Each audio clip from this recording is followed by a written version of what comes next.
감사합니다. 성실을 먹는 자 되겠습니다.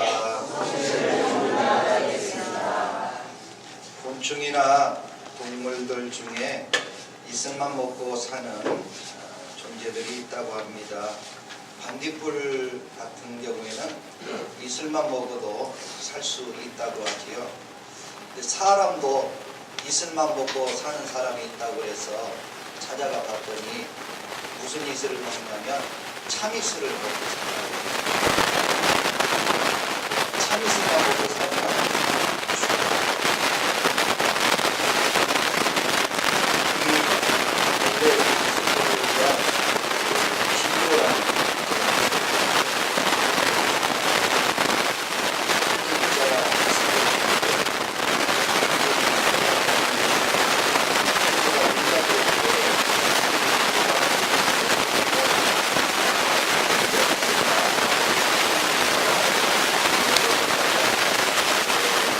한글 세대가 되면서 참 이슬로 바뀌었다고 합니다. 소주병이 몇 잔 나오는지 혹시 아세요? 잔수로 몇 잔 나오는지 아세요? 예. 엉뚱한 대답 좀 하지 마시고 7잔 나옵니다. 소주를 소주잔에 따르면 딱 7잔 나온답니다. 그렇게 만든 이유가 있다고 하더라고요. 2명이 3잔을 먹으면 1잔이 남아요. 그럼 이걸 누가 먹을 거예요? 그러니까 한 병을 더 시키는 겁니다. 그러니까 이 소주에 하나를 만들 때에도 계략이 숨어 있어요.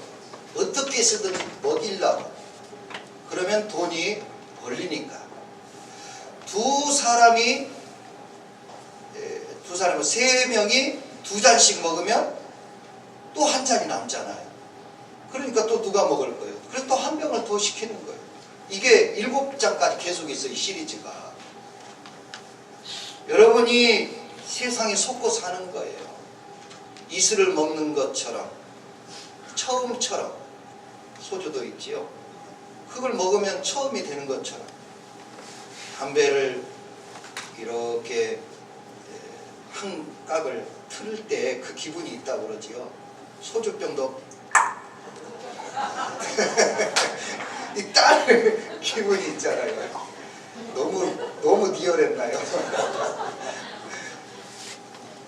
여러분, 우리 소주를 먹고 계속해서 먹을 수 있도록 계략이 다 숨어 있는데 이름도 너무 예쁘고 이슬을 먹는 것처럼 우리가 사는 것 같지만 결국에 사람을 위한 게 아니고요, 자신의 기업과 자신의 물질을 벌어들이기 위한 여러 가지 계략이 숨겨져 있는 것입니다.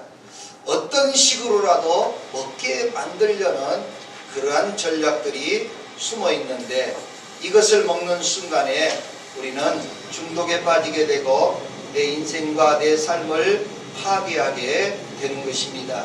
이름에 현혹되거나 병에 잔수에 현혹되거나 이런 모든 것들을 먹게 되면 결국에 내가 죽게 되는 것입니다. 그러면 우리는 무엇을 먹고 살아야 되느냐? 시편 37편 3절 시작. 여호와를 의뢰하고 선을 행하라. 땅에 머무는 동안 그의 성실을 먹을거리로 삼을지어다. 아멘. 2018년도에 성공적인 인생이 되기를 원하면 성실을 먹는 자 되시기를 축복합니다. 여기 먹을거리라는 단어는 라아라는 히브리어 단어인데 양이 거처더미를 우리 안에 갇혀서 먹는 상태가 아니고 이 라아라는 단어는 양떼가 푸른 초장에 걸어다니며 뛰어다니며 푸른 풀을, 살아있는 풀을 먹고 그 다음에 잔잔한 물가에서 물을 먹는 그 순간이 먹을거리, 라아라는 그런 단어입니다. 사람들은 걸어다니고 뛰어다니고 생풀을 먹고 땀을 흘리며 살려고 하지 않는다 그 말이에요.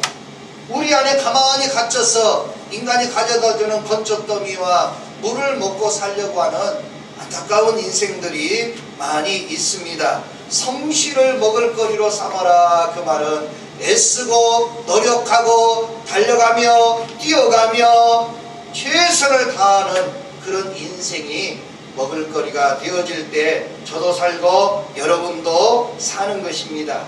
성실이라는 단어는 에무나라는 단어인데 확고하게 신실하다 그런 뜻을 담고 있습니다. 확고한이라는 단어에 귀를 기울이셔야 돼요. 저분이 성실하다 그 말은요, 오늘 눈이 오고 비가 오니까 출근 시간 30분 늦게 가도 괜찮겠지. 내 학교 가는데 선생님 출석 부르고 있으니까 내가 10분 늦게 가도 괜찮겠지. 이거는 확고한 게 아니에요. 이거는 비가 오나 눈이 오나 선생님이 어떻게 되나 다른 사람이 어떻게 되든지 회사에 어떤 일이 있든지 내가 정한 시간에 그 자리에 가는 거지요. 우리 장로교를 창시한 만나는 사람들이 아주 시계를 보지 않고도 몇 시인지 알아요. 저분이 딱 나가면 지금 7시 4분이야. 그 다음 가게는 7시 6분이야. 그렇게 정확하게 확고하게 살아간 거지요. 성실이라는 것은 어떤 주변의 환경과 여건 속에 관계하지 아니하고 확정적으로 안정적으로 신실하게 살아가는 사람, 이 사람을 에무나라 성실자다 그렇게 이야기하는 것입니다. 공자의 제자 중에 여러 명이 있는데 그 중에 증자라는 사람이 있습니다. 증자의 어머니가 이 증자를 키우기 위해서 배틀에 앉아서 배를 짜고 그것으로 증자를 교육시키고 살았습니다. 배를 짜고 있는데 어느 날 동네 사람이 와가지고 증자 어머니, 아이 증자가 사람을 죽였답니다. 여러분, 어머니가 배를 짜다가 아들이 사람을 죽였다는데 혼비백산이지요. 근데 증자의 어머니는 배를 짜는 것을 그대로 눈 하나 깜빡하지 않고 아들이 사람 죽였다는데도 그대로 배를 짜요. 한참 후에 또 다른 사람이 와서 증자 어머니, 증자가 사람을 죽였대요. 얼굴도 쳐다보지 아니하고 그대로 배를 짭니다. 세 번째 동네 사람이 또 와서 아이 증자 어머니 정말로 증자가 사람을 죽였대요. 자기 아들이 사람을 죽였다는데도요 그 자리에서 일어나가지고 산으로 올라가요. 사람들의 소리가 들리지 않는 곳에 산에 올라갔다가 날이 어둑어둑해져서 저녁이 될 때 집으로 돌아왔더니 증자가 집 안에 들어와 있는 겁니다. 여러분 같으면 어떻게 하세요? 야 이놈아, 어쩌다가 그랬냐? 무슨 일이 있었어? 너 정말 사람 죽인 거 맞냐? 증자 어머님은 그렇게 하지 아니하고 증자에 왔느냐? 그리고 또 배틀에 앉아서 또 배를 짜고 한참 후에 동네 사람들이 다 몰려와서 증자 어머니 미안해요. 아이 꼭 사람을 죽인 사건이 있었는데 꼭 증자같이 생겨가지고 다들 증자인 줄 알았어요. 이 어머니가 왜 꿈쩍도 안 했을까요? 내가 이 아들을 어릴 때부터 지금까지 키워왔지만 본인이 죽는 것 외에는 남을 해칠 사람이 절대 확고하게 안정적으로 신실한 아들이라는 것을 너무나 잘 알고 있습니다. 여러분, 믿는다는 것은 이렇게 믿는 겁니다. 다른 사람이 어떤 이야기를 하고 다른 사람이 무슨 말을 하더라도 내 아들은 그럴 사람이 아니야. 세 사람이 와서 증언하고 죽였다 그래도 이 증자의 어머니는 세상이 두 쪽 나고 천지개벽이 되어도 내 아들은 그럴 사람이 아니야. 그 어머니의 그 아들입니다. 이것이 성실입니다. 확고한 마음을 가지고 세상 사람들이 누가 뭐라 그래도 내 아들은 절대로 사람을 해칠 사람이 아니다 하는 것입니다. 저는 오늘 이 확고한 마음을 가지고 좌로나 우로나 흔들리지 아니하고 살아갔던 성실한 사람 중에 한 사람이 저는 요셉이라고 생각합니다. 따라서 합니다. 요셉은 확고한 성실자입니다. 20절 말씀 시작. 이에 요셉의 주인이 그를 잡아 옥에 가두니 그 옥은 왕의 제수를 가두는 곳이었더라. 보디발 장군은 바로 왕의 친위 대장입니다. 우리나라의 경호실장, 비서실장 정도 됩니다. 우리나라의 2인자인 것처럼 이 애굽의 2인자가 아마 다른 보관 대작들이 있었을 것입니다만은 예나 지금이나 똑같은 것 같습니다. 이 보디발 장군이 노예시장에서 요셉을 돈을 주고 사왔어요. 이 노예가 집에서 일하는 것을 보니까 너무나 안정적이에요. 불안하지 않아요. 그리고 일을 하는데 뭐가 별로 하나도 틀림없이 악하게 일을 하는 것을 몇 년 동안 지켜봤을 때, 그래서 이 보디발 장군이 노예를 이 가정의 2인자로 삼아서 보디발 장군이 없을 때에는 이 모든 재반 업무를 요셉이 관장하도록 이 요셉에게 권한을 위임하는 것을 볼 수가 있겠습니다. 우리 39장 4절 말씀 시작. 요셉이 그의 주인에게 은혜를 입어 섬김에 그가 요셉을 가정 총무로 삼고 자기의 소유를 다 그의 손에 위탁하니. 요셉이 얼마나 성실한 자였는가를 우리에게 정확히 가르쳐 줍니다. 모든 것은 다 너의 손에 하고 싶은 대로 다 해라. 근데 한 가지만 금지를 했습니다.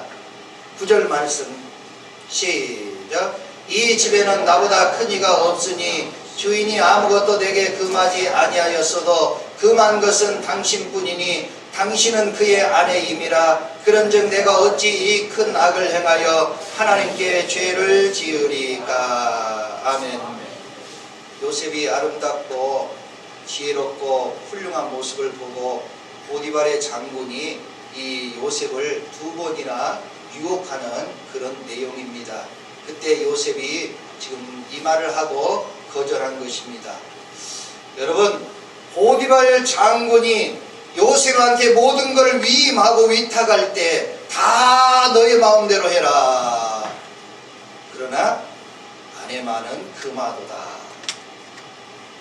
보디발 장군이 왜 아내를 굳이 들먹이며 금했을까요?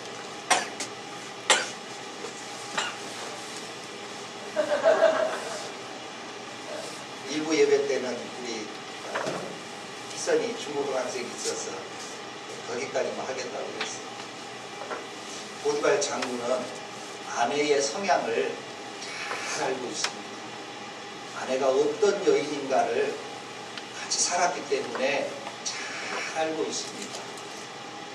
그래서 요셉한테 부탁하는 거예요. 무슨 일이 일어나지 않도록. 아내를 잘 알고 있었습니다. 여러분, 요셉을 2번이나 유혹한 보디발의 장군의 아내가 자기의 뜻에 응하지 않으니까 그 옷을 2번째 유혹할 때 옷을 잡고 이렇게 요셉을 잡아당겼는데 뭐 이스라엘 옷이 이렇게 안 생겼잖아요. 그냥 구멍 하나 뚫려가지고 푹 들어가 있으니까 잡아당기니까 쑥 빠져서 그 옷을 들고 있는 거지요. 그리고 그 남편한테 다 고변하는 내용입니다. 나는 가만히 있었는데 저 요셉이 와가지고 나를 겁탈하려다가 내가 밀쳐내면서 이 옷을 잡았습니다. 그래서 여기 있습니다. 19절 말씀 시작. 그의 주인이 자기 아내가 자기에게 이르기를 당신의 종이 내게 이같이 행하였다 하는 말을 듣고 심히 노한지라. 여러분, 보디발 장군이 그렇게 금했는데 배신감을 느꼈고, 그리고 요셉은 돈으로 주고 온 짐승과 같이 노예입니다. 여러분, 그 자리에서 요셉을 칼로 쳐서 죽여도 속이 시원치 않아요. 그리고 죽여도 아무 문제가 없고, 이 둘만에 일어난 이야기를 이 보디발 장군이 아내의 말을 듣고 이 요셉을 이렇게 심히 노하게 됩니다.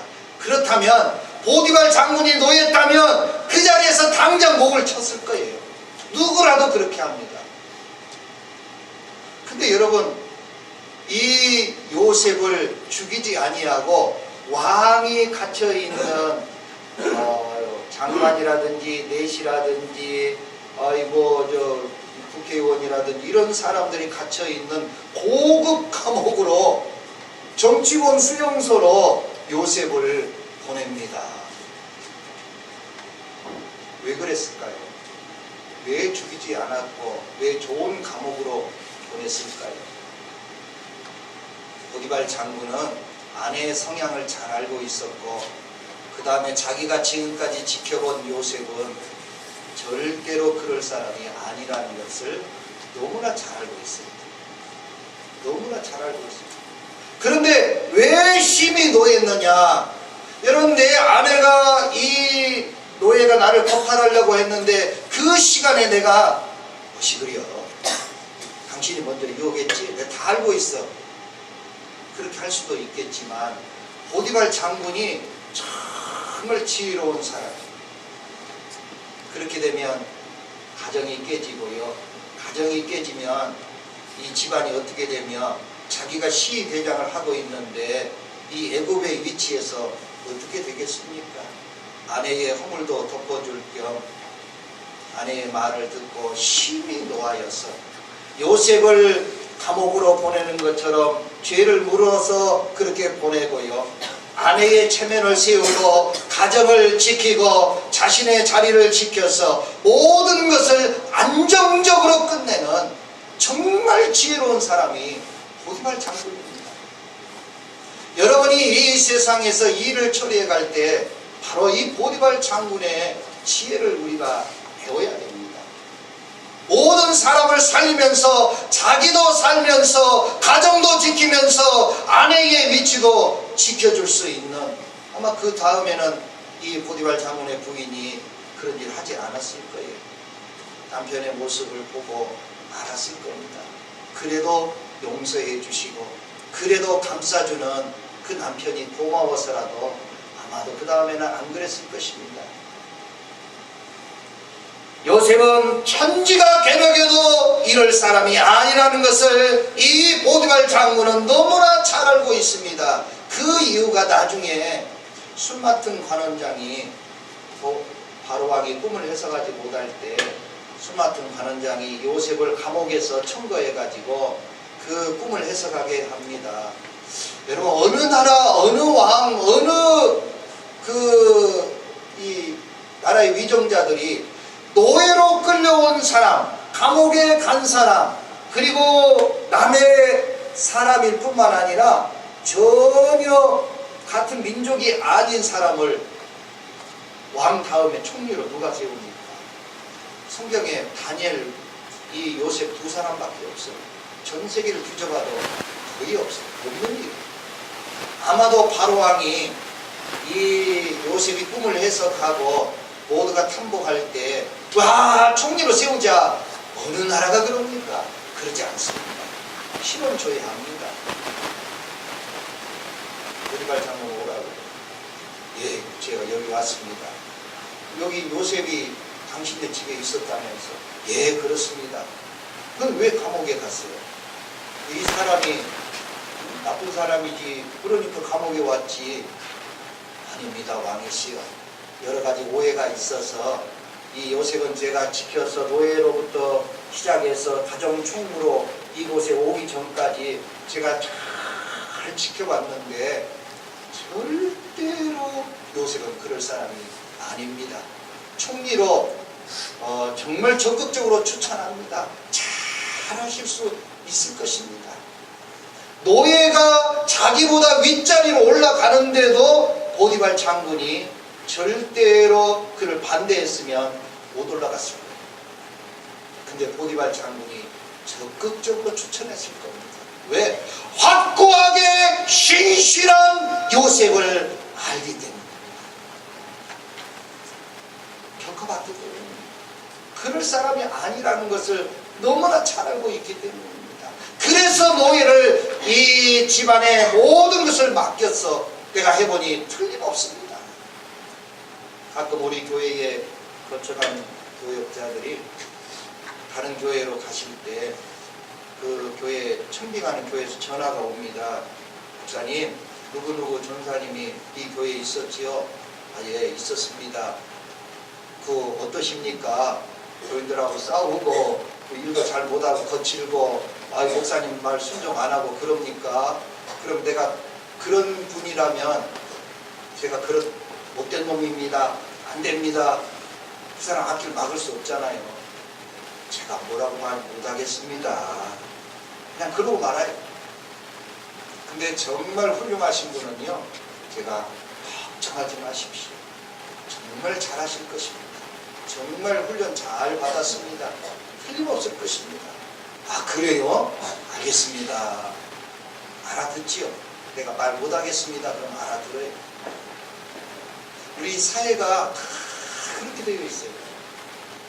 이 세상에 공부 잘하고 똑똑하고 훌륭하면은요, 그의 그 모습 때문에 오히려 꺾이는 경우가 많이 있어요. 근데 신실하고 정직하고 성실을 먹을거리로 살아가는 사람은 예, 제가 보증합니다. 제가 겪어봤더니요, 그 사람은 틀림없습니다. 똑같은 조건이면 성실한 자가 우선입니다. 이 세상에 성공할 사람이 성실자입니다. 이 요셉은 보디발 장군이 절대적으로 반대했다면 총리에 올라갈 수 없는 그런 사람입니다만은 성경에는 나와 있지 아니하지만 저는 눈에 선하고 그림을 이렇게 그려보면은 보디발 장군이 이 요셉이 총리를 시킬 때 충분히 대변해서 그는 성실을 먹을거리로 삼는 사람입니다. 그래서 총리가 된 것입니다.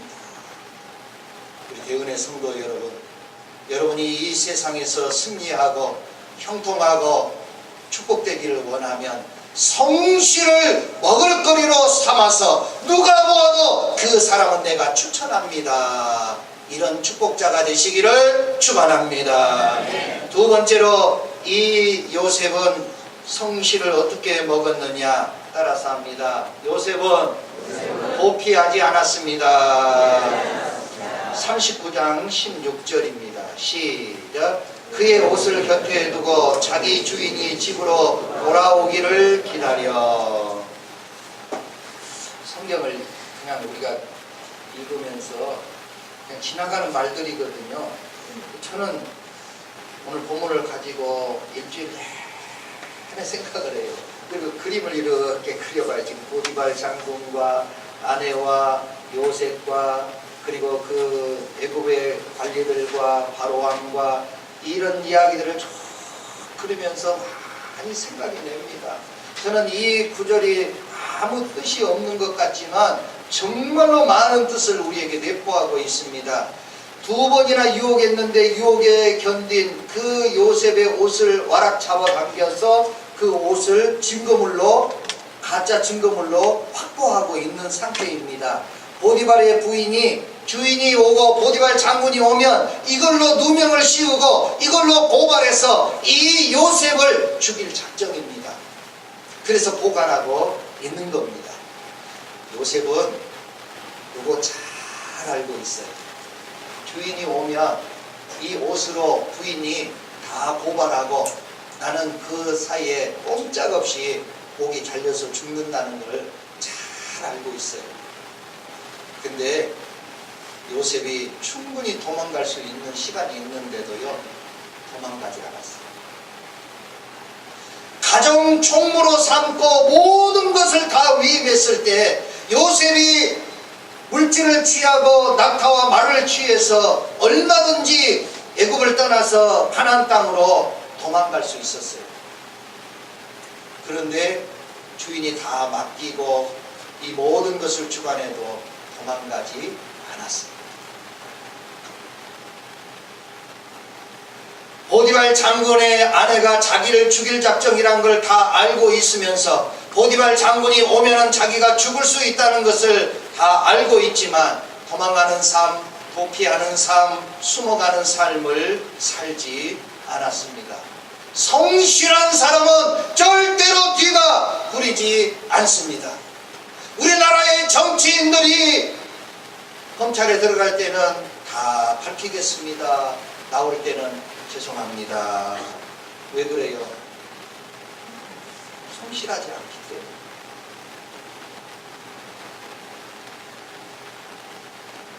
성실은 도망가거나 피하거나 숨지 않습니다.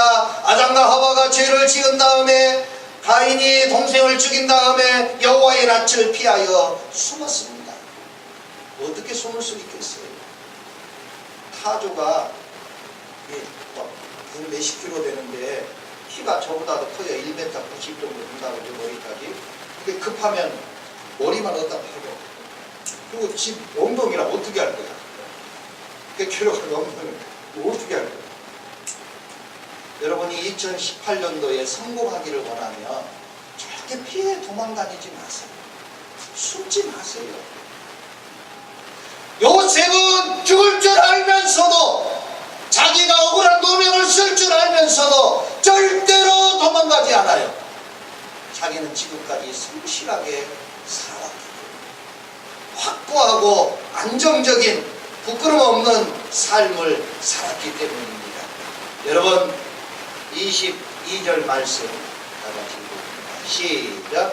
간수장이 옥중 제수를 다 요셉의 손에 맡김으로 그 재반 사물을 요셉이 처리하고. 여러분, 그 보디발 장군이 자기를 죽이지 아니하고 감옥에 갇히게 되는데요, 그 속에서도 이분한테 달려가고 억울한 누명 쓰고 또 감옥에 오고, 이 도대체 인생이 이게 뭐냐, 그렇게 하지 아니하고요, 감옥에 가서도 또 열심히 성실하게 먹어요. 성실을 다해서 감옥의 일들을 도와요. 그랬더니 간수장이, 이야, 나 너 같은 자 처음 봤다. 너한테 다 위임할 테니까 감옥의 일은 죄수인 네가 알아서 해.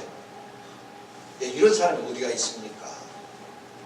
감옥에 가서도 피하지 않고요, 지금 보디발 장군이 자기를 죽이려고 하는 이 순간에도 도망가지 않고요, 모든 걸 자기에게 위임해서 물질을 가지고 얼마든지 이스라엘 가나안 땅으로 도망갈 수 있는데도 안 도망가요. 성실한 자의 특권입니다. 내가 죽어도 안 도망가고, 내게 불리기 와도 안 도망가고, 감옥에 가도 안 도망가요. 2018년도에 도망가지 마시고, 도피하지 마시고, 피하지 마시고, 숨지 마시기를 바랍니다. 감옥이 되었던, 오해를 받는 장소가 되었던, 형들에게 팔려가든, 지금 증거물을 가지고 나를 고별하는 장소이든, 피하지 않고 도망하지 않고 변명하지 아니하고 적극적으로 온몸으로 받아내는 그런 성실한 자였습니다. 욕을 하든 오해를 하든 환경과 여건이 좋지 않든 좋든지 피하지 않고 도망가지 않고 그 모든 것을 그대로 받으려고 했던 사람이 바로 요셉입니다. 이 정도 되어야 성실을 먹을거리로 삼았다, 이렇게 할 수 있습니다. 그때 여러분의 가족 문제 피할 숨지 마십시오. 그게 끝이에요. 도망간다고 해결되지 않습니다. 피한다고 숨어지지 않습니다. 우리는 요셉과 같이 당당하게 자기의 자리에 서서 확고하게 안정적으로 신실한 모습으로 계십시오. 모든 난관이 끊고 난 다음에 어떤 일이 일어났습니까? 오늘 마지막 성경입니다. 23절 시작.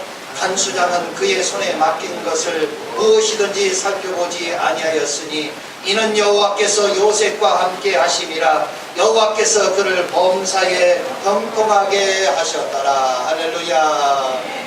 하나님 다 보고 계셨고요, 다 알고 계셨고요, 그 성실을 먹을거리로 삼는 요셉을 통하게 하셨어요. 세상의 오해가 총리가 되는 놀라운 축복으로 성공적인 인생, 축복된 인생, 그리고 형통한 인생이 되었습니다. 2018년 셋째 주가 되었습니다.